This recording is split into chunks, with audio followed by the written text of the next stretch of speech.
सेवा करने का मन करेगा, सेवा में लग जाने का मन करेगा।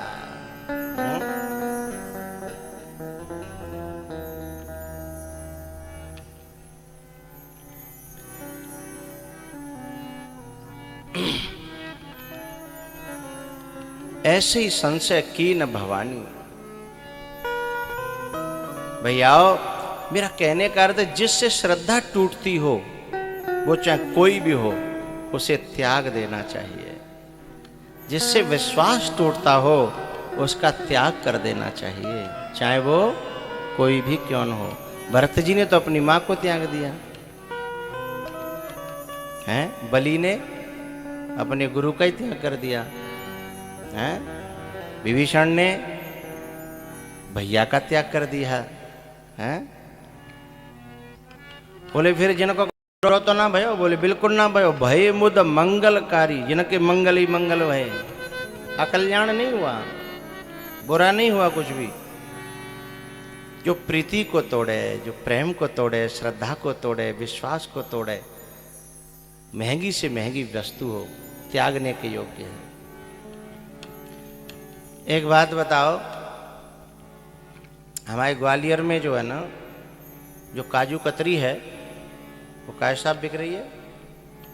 500 का 600, 500 रुपया किलो होगी, 800 पहुंच गई। ओ हम कहाँ सुअत रह गए भैया। ओ हम पे तो एक बड़ा नुकसान है वो। पूछो का बताऊं? मुंह पे बहुत बड़ा नुकसान है वो। अभी की बात ना करो, कछु साल पहले जब तिवारी जी जिंदा थे, तो मुझे काजू कतरी लेके बहुत आते लोग। अब इतनी महंगी तिवारी जी को नहीं पता था, और मुझे ना पता, क्योंकि हमें कौन से बाजार में खरीद करनी जाना, और हमें तो जैसे डिब्बा के डिब्बा आते, गाड़ी में पीछे धरे रहते। सोनिया मुरैना के टोल टैक्स पे गदाईपुरा की कथा करे कि हम जा रहे हैं आगरा की साइड में। मुरैना के टोल टैक्स पे बाखन जो है ना 25 रुपया के, जो 22 रुपया लगाते, अब तो 100 तक पहुँचो। सो जो है जैसे टोल टैक्स आया, सो पीछे से जन कहा करो तिवारी जी ने, सो बांध तो अपने आप खोल दो, न पैसा मांगे न कछु करो। मैंने कि तिवारी जी तुम में बड़ी करामात है, तुम्हारी पीछे के इशारे तो ही बने वो खोल दो। बोले नहीं नहीं स्वामी जी। मैंने तो अरे उस पीछे डिब्बा पड़ा था, काहे का था? बोले मिठाई का। तो मैंने एक मिठाई का डिब्बा दे दिया, उसने खोल दिया। मैंने अपने ड्राइवर से पूछा, मैंने कहा पड़े हो पीछे? बोले 2 किलो को काजू कतरी को डिब्बा। मैंने कही मरवा दे तुमने 22 रुपया में।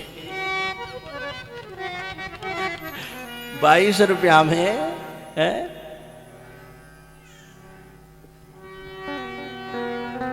भैया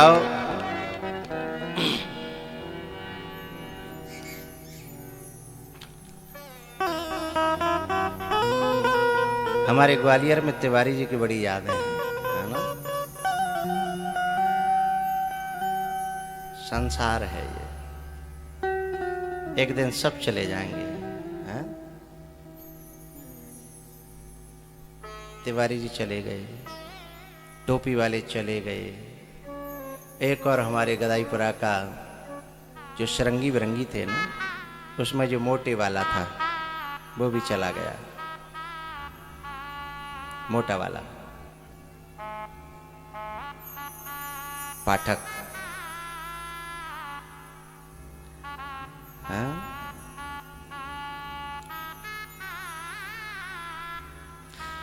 प्यारे एक बात ध्यान रखना, बुराई भलाई संग जाएगी। हैं?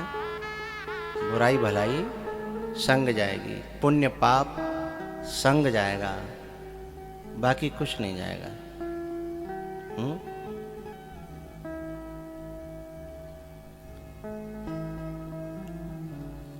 नहीं उधर से हटना नहीं, उधर बह जाएंगे।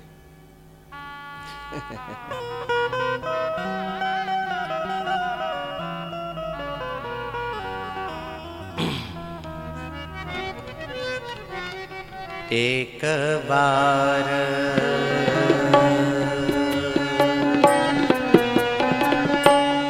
एक बार त्रेता जुग माही शंभु गए कुंभज ऋषि पाई।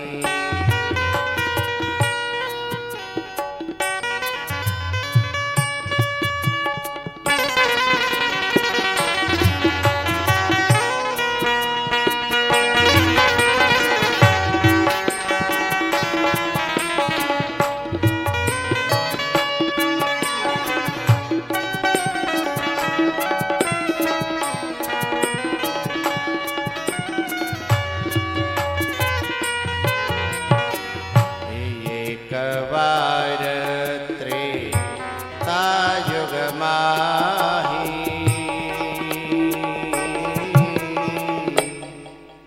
शंभु गए कुंभज ऋषि पाई। इस कथा को मैं आपको संक्षेप से चर्चा करूं क्योंकि ये सुनी सुनाई है बार बार की कथा। उन्होंने प्यार से नहीं सुनी सती जी ने, क्योंकि उसके सिर पर संसार का साया था, अपने बाप का साया था। उन्होंने शंकर भगवान का जो साया था वो सिर पे ओढ़ा ही नहीं। यदि उसे ओढ़ लिया होता तो जल के मरना नहीं पड़ता। सती को जल के मरना पड़ा क्योंकि वो राम की परीक्षा लेने गई और राम की परीक्षा भी नकली सीता बन करके गई।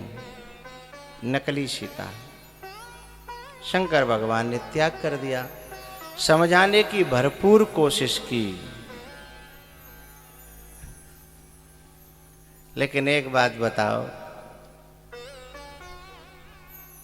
कभी कभी आपने देखा है एक बोतल में एक ऊपर से ढक्कन होता है और एक वहां भीतर ढक्कन होता है, देखा है? दवाई फैल न जाए इसलिए अंदर एक और ढक्कन होता है। और जो अंदर का जो ढक्कन है वो नहीं निकला और हम उस ढक्कन को द्वार समझ करके उसमें कुछ डालते रहे तो कितने दिन में बोतल भर जाएगी? नहीं भरेगी ना। तो दुनिया को दिखाने के लिए शंकर भगवान के साथ जो है सती ने फेरे तो लिए, ऊपर का ढक्कन हटा दिया कि मैं आपके समर्पित हूं, लेकिन भीतर का ढक्कन लगाए रखा। ऊपर से तो ये कहती हैं कि मैं समर्पित हूं, लेकिन बात एक भी शंकर भगवान की अंदर जाने नहीं देती हैं। वो भीतर का ढक्कन लगा है। हम लोग प्रणाम करते हैं ना गुरुओं को, क्यों करते हैं? क्योंकि जैसे बोतल जो है जो पहले उलट दी जाए तो उसमें जो भी कुछ होता है वो खाली हो जाए हैं, और फिर जब सीधी करें तो प्रसाद से, दर्शन से, उनकी नजरों से उसमें कुछ प्रेम का रस भर जाए। जिन गुरुओं को हम प्यार करते हैं और यदि वो एक प्यार से हमारी ओर मुस्कुरा के देख लें तो हृदय की जो बोतल है ना वो भर जाती है। लेकिन पहले खाली करनी पड़ेगी। पहले जब ढोक लगाएं हम, माथो टेकें, तो कोरो माथो न टेकें। भीतर से जितनी भी गिला शिकवा शिकायत जीवई तो हैं, इतनी सी बात आप समझते नहीं सनम, इतनी सी बात आप समझते नहीं सनम। हम लोग आदमी हैं, फरिश्ते नहीं सनम। हैं? हमारा जन्म जन्म का संसार से गिला शिकवा शिकायत करने का स्वभाव बना हुआ है। हम उस स्वभाव को गुरुओं के साथ में भी कर देते हैं। लेकिन ये ध्यान रखना, वो हो जाए तो कोई बुरी बात नहीं है, लेकिन जब ढोक लगाओ ना, सिर झुकाओ, अरे यानी कहाँ से खोपड़ी में आ गई, वहीं उनको लुढ़का दो हैं। फिर जब तुम उठोगे और फिर गुरु जब प्यार से देख देगा तो फिर से तुम्हारी बोतल भर जाएगी। हैं? लेकिन वो भीतर के ढक्कन खोल ली हो। हाँ, ये भीतर को ढक्कन का है। ये जो भीतर वाला जो ढक्कन है ना, वो ये है कि सुनो सबकी और करो मन की। अब जामे सबकी सुनो और करो मन की, ये तो मनमुखी व्यक्ति हो गया। बोले सुनो सबकी पर करो गुरु की, तब समझना कि ये ढक्कन हट गया है। सुनो सबकी, हम मनमुखी हैं कि गुरुमुखी हैं, तभी तो बनेंगे ना। जमाने की वैसे ये बात पूरी तरह ठीक नहीं है, क्योंकि हम इतने परिपक्व नहीं हो पाए हैं कि सबकी सुनने के बाद में ऐसा कर पाए, क्योंकि हमें तो पल पल में हमारा माइंड चेंज हो जाता है। जाने कहीं बोले अच्छा, दूसरे के पास बोले अच्छा, तो ये परिपक्व हो जाने के बाद की बात है। जब तक हम कच्चे हैं तब तक ये भी पंक्ति हमें अपनानी। हमें तो ये कहना चाहूंगा लास्ट में, सबकी न सुनो और न सबके मन की करो। बोले तो बोले केवल गुरु की ही सुनो और गुरु के मन की ही करो, तब जीवन में कल्याण अपने आप चल करके आएगा।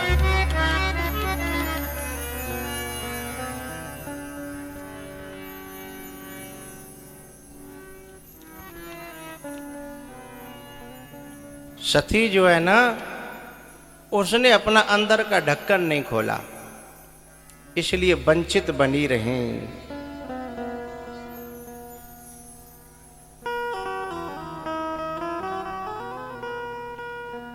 क्या हुआ?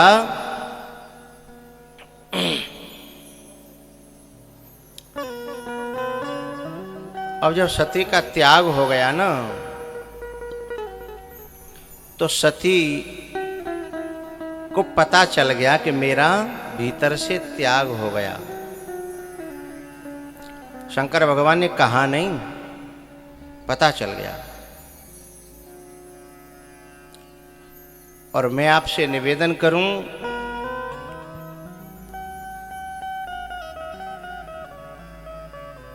पति की उपेक्षा और गुरु की उपेक्षा, ये दोनों संसार में फिर जीने नहीं देती, फिर संसार अच्छा नहीं लगता।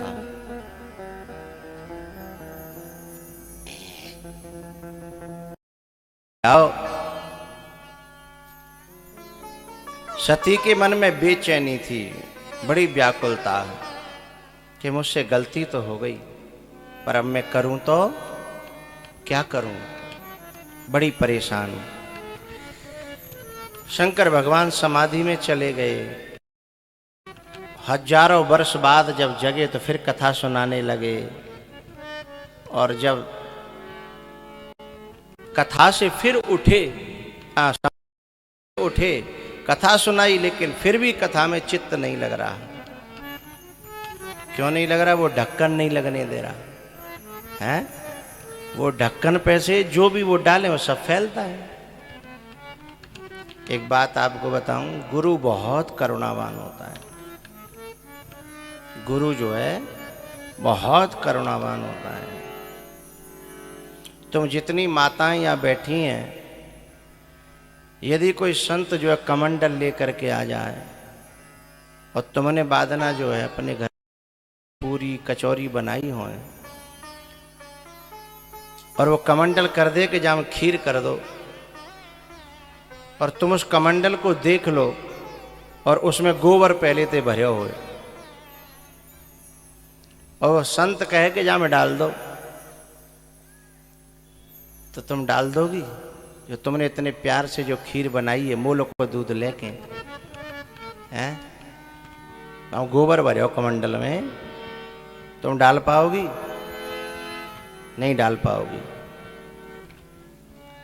लेकिन हम गुरुओं के पास जाकर के अपना ये कमंडल लेके जाते हैं, और गुरु जानता है कि उसमें गोबर भरा है। हाँ या ना बोलो? गुरु जानता है कि इसमें गोबर भरा है, लेकिन तुम्हारी खीर तो 2 कौड़ी की है, ज्ञान तो अनमोल है। ऐसा नहीं बहुत कीमती है ना, अनमोल है। लेकिन गोबर वाली खोपड़ी में भी गुरु अपना अनमोल ज्ञान डाल देता है कि ले। क्यों डाल देता है पता है? कि मैं बात कह रहा था करुणा की, उदारता की बात कह रहा था कि हम तो अपनी जो है यदि मंडल में जो गोबर भरे हो गोबर है,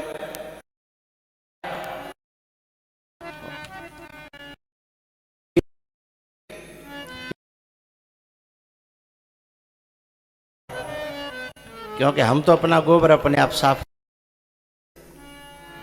तो गुरु क्या कहता है कि तू जैसो है ना वैसो आ जा, मैं खुद तेरा कमंडल धो भी लूंगा और तेरे कमंडल में फिर खीर डाल भी दूंगा, है?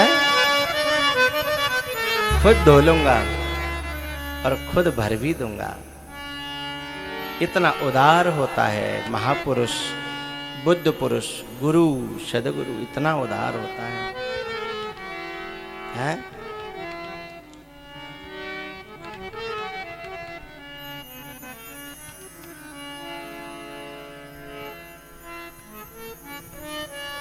भैया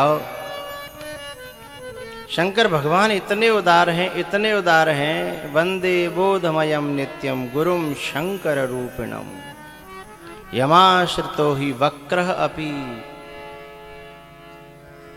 गोबर से भरे हुए माथे, वक्र माने टेढ़ा, टेढ़ा माने गोबर भरे हुए, वक्रः अपि,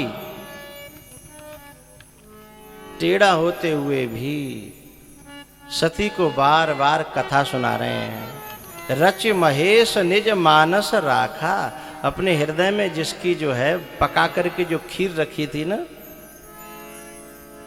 बरसों से रखी थी, सदियों से, उस खीर को सती के उस कमंडल में डाल रहे हैं जो गोबर से भरा हुआ है, इस आशा में कि शायद शायद शायद, है ना, शायद अब की बार, शायद अब की बार।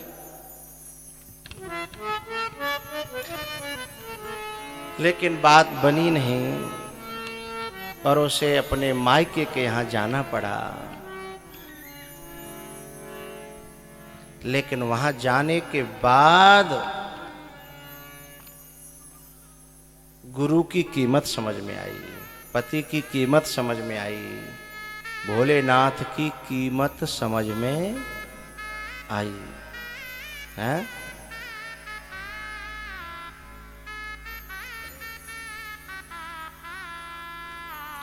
और ऐसी समझ में आई क्या बताएं। लेकिन देर इतनी हो गई थी कि वहां से लौटा नहीं जा सकता, देर बहुत हो गई थी। समझाते समझाते भोले बाबा ने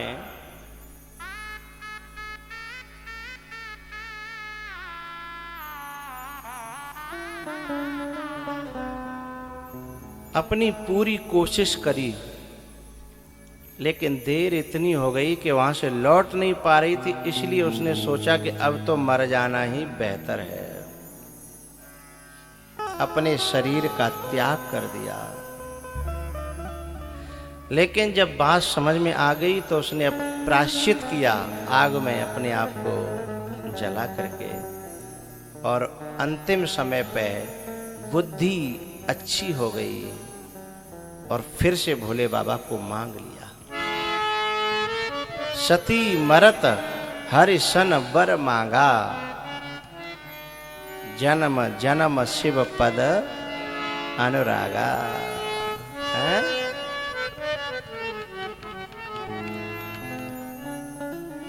पहले ये जन्मी थी उसके यहां, जिस सती थी ना, तब ये जन्मी थी किसके यहां? बोले जिसमें मैं बहुत थी। दक्ष क्या है? मैं, इसलिए तो बकरा बना वो। दक्ष जो था बहुत करता था मैं, इसलिए सिर काट करके काय का लगाया? बकरे का। बहुत मैं करता था, इसलिए मैं के यहां जन्मी थी। इसलिए इसके जीवन में परमात्मा का साया होने पर भी परमात्मा इसके जीवन में प्रवेश नहीं कर पाया है। गुरु इसके साथ रहता हुआ भी गुरु इसके ही भीतर प्रवेश नहीं कर पाया है? क्योंकि जहां मैं घुसी है वहां ठाकुर कैसे आए, वहां गुरु कैसे घुसेगा, गुरु के वाक्य कैसे घुसेंगे हैं?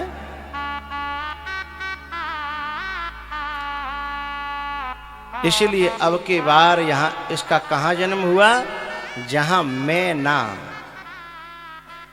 जहां मैं ना। क्या नाम था? मैना। और पहले मैं के यहां जन्म हुआ था और अब मैना के यहां जन्म हुआ। हा?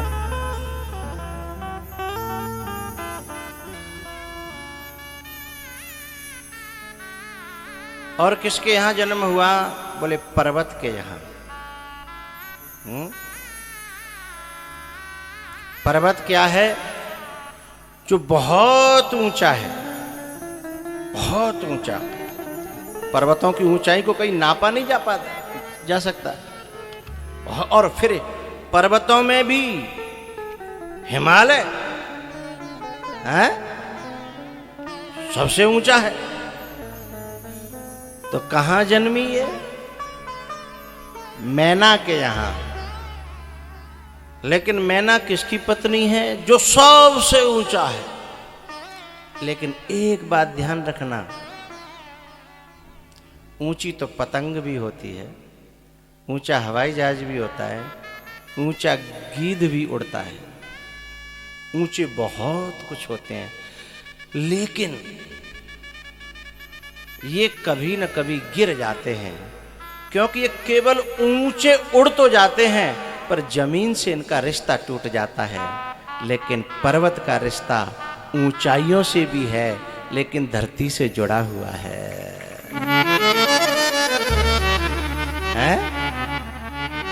जो धरती से भी जुड़ा रहे और फिर ऊंचाइयों को छू जाए, उसके यहां ये पार्वती का जन्म हुआ है।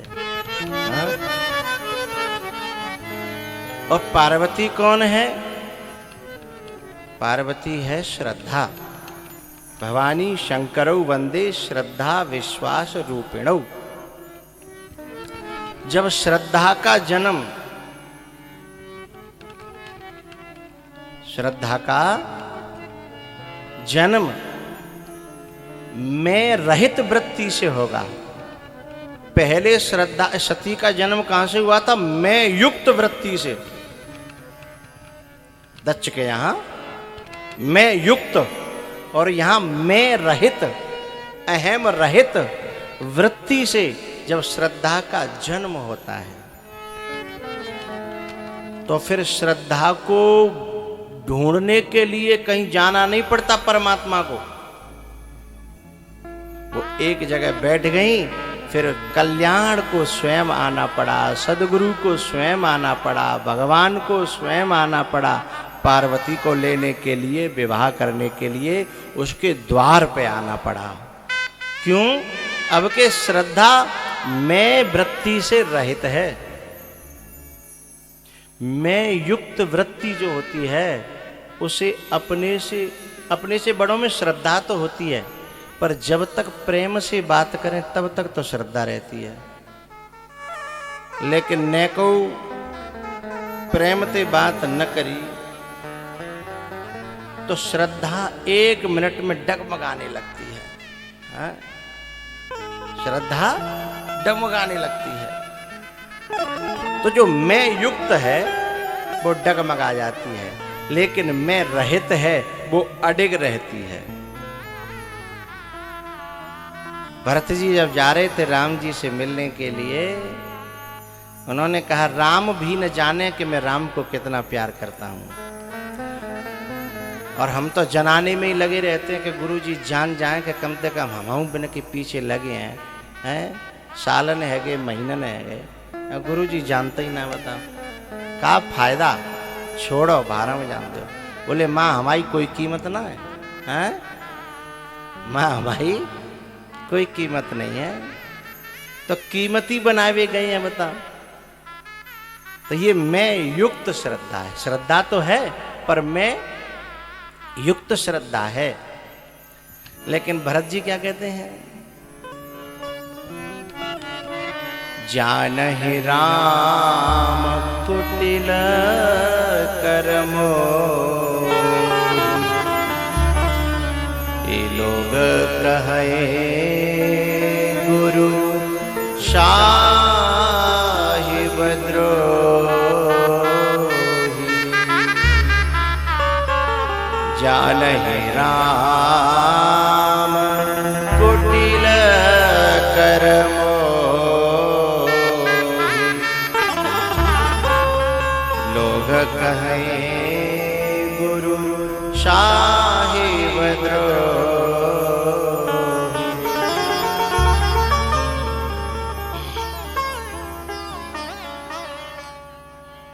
वो तो कह रहे हैं राम भी भले ही मुझे कुटिल जाने, मुझे वो भी मेरे को जाने, क्योंकि यदि जनाने की प्रवृत्ति आ गई तो फिर श्रद्धा में दर्शन नहीं होगा, फिर श्रद्धा में प्रदर्शन हो जाएगा। प्रदर्शन का मतलब होता है दंभ। हम हैं कुछ और दिखना चाहते हैं कुछ और, दंभ हो जाएगा। भैया जब मैना के यहाँ पार्वती जी का जन्म हुआ, हमारी गीता जी में कहा है शुचीनाम श्रीमताम गेहे योग भ्रष्टो विजायते। जब कोई व्यक्ति कहीं बीच रास्ते में साधना छोड़ करके शरीर छोड़ देता है तो दूसरे जन्म में उसे ऐसे ऊंचाई छूने वाले के यहाँ जन्म मिलता है कि वहाँ से वहीं से यात्रा शुरू हो जाती है, पीछे की यात्रा काम आ जाती है, उसमें ऐड हो जाती है।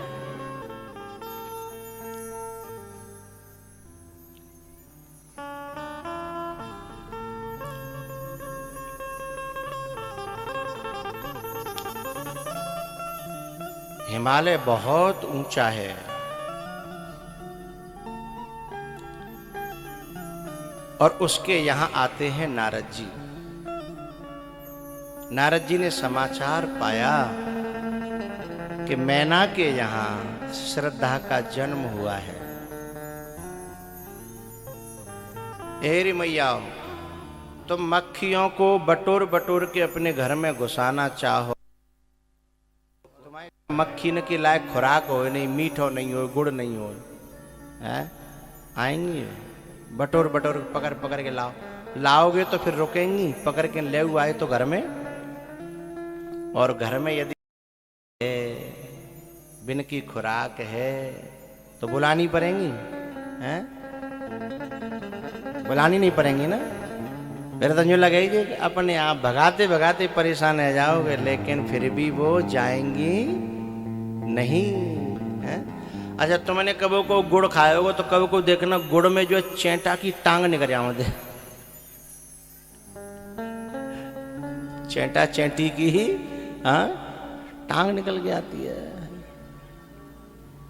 क्योंकि वहां भगाते भगाते परेशान पर वो आते ही हैं। ऐसे ही कभी गुरुओं को, महापुरुषों को, बुद्ध पुरुषों को तुम बिल्कुल मत बुलाना, निमंत्रण मत देना। यदि हमारे अंदर श्रद्धा की मिठाई है तो वे बिना बुलाए अपने आप आएंगे, हैं?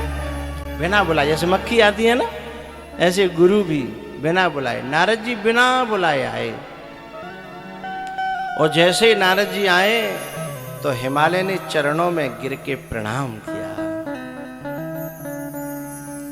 चरणों में गिन करके जब प्रणाम किया तो लोगों ने कहा, ए हिमालय पागल हो गया, जब दर दर भटकने वाले भिखारी के लिए तू इतना ऊंचा होकर के, कहां तेरी ऊंचाई और कहां जे नारद, इसको माथा झुका रहा है। यदि ऐसे लोगों के चक्कर में कोई व्यक्ति आ जाता है ना, तो उसका पनिया ढार हो जाता है, सत्यानाश हो जाता है, हैं?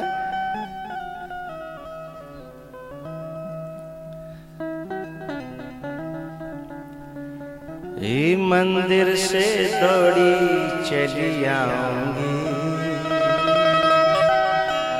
वो कोई फोन से पुकार, ये मंदिर से दौड़ी चली आऊंगी, कोई दिल से पुकारे। हमारा दिल तो पुकार रहा है कुछ और हम कहते हैं कि भगवान आए नहीं, मैया आई नहीं, गुरु आए नहीं। नहीं भैया,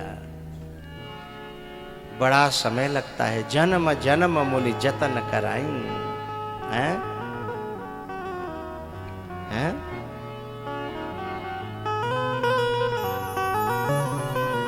ये मंदिर से दौड़ी चली आऊंगी,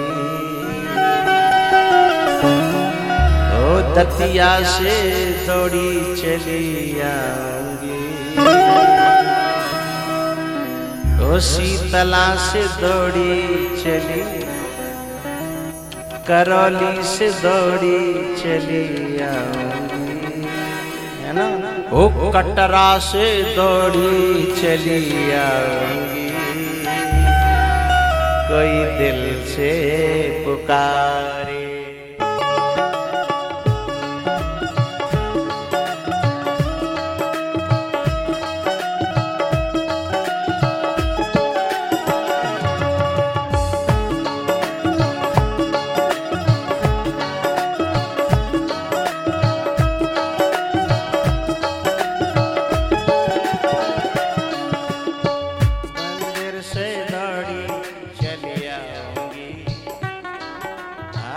मंदिर से दौड़ी चली आऊंगी, कोई दिल से पुकारे।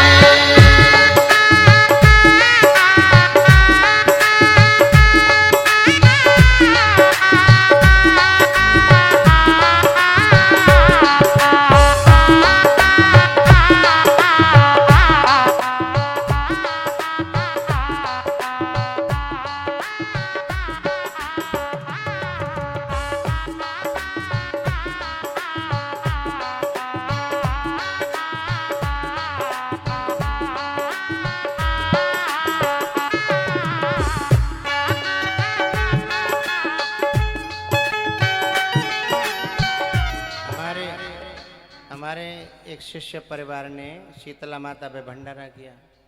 अच्छा, मैं तो उछीर में जाता हूँ, पर ये भंडारे तभी होते हैं जब वहाँ शायद नौ दुर्गा चल नहीं थी। तो उछीर में जाता था तो सीधे रहना भाई कि वहाँ में घुस के वो शीतला माता के वहाँ में घुस के खूब जम के दर्शन करो, और ऊपर पहाड़ है, पहाड़ पे चढ़ जाओ, आराम से बैठ के मैं परामठी खाओ, जलेबी खाओ, है चट्टो पर गई जीव है। लेकिन अब बाद ना हमें का पता ही, ऐसी भीड़ तो मुझे मालूम पड़ गई कि जो भंडारे बाखन ज्यादा है रे का है, जो मैया की भीड़ ना है, तो वो भंडारे की भीड़ है। अब मेरी गाड़ी तो रोक दी नहीं, जो बाईपास जा रहा हूँ ना, बाईपास नहीं करो, शीतला माता से पहले बाईपास के आसपास ही गाड़ी रोक दी। मैंने जो अपने बालकन से कही मुँह पे पैदल ना जा रहा है, चाहे मैया बुरो माने चाहे भलो माने। तो फिर बालक बोले तुम यहीं रुको, हम अभी जो है फटफटिया ला रहे मोटरसाइकिल है। फिर भी मोटरसाइकिल लेके आए, फिर बिना मैं के निकाल निकुर के, प्यारे हो जाओ दर्शन करो, अच्छी बात है, पर श्रद्धा जगाओ, श्रद्धा जगेगी तो हमें वहां नहीं जाना पड़ेगा, वो दौड़ी दौड़ी हमारे पास आएगी।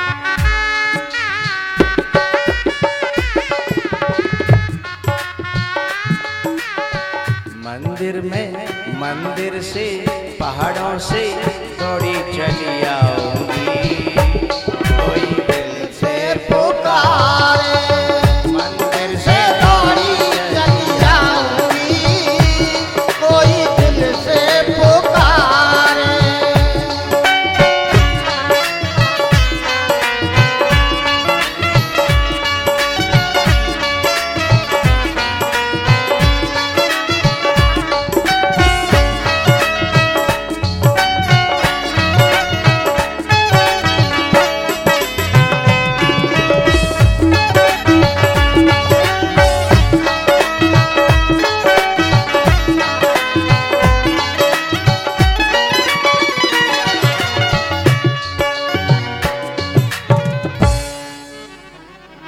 मंदिर से दौड़ी चली आऊंगी, कोई दिल से पुकार।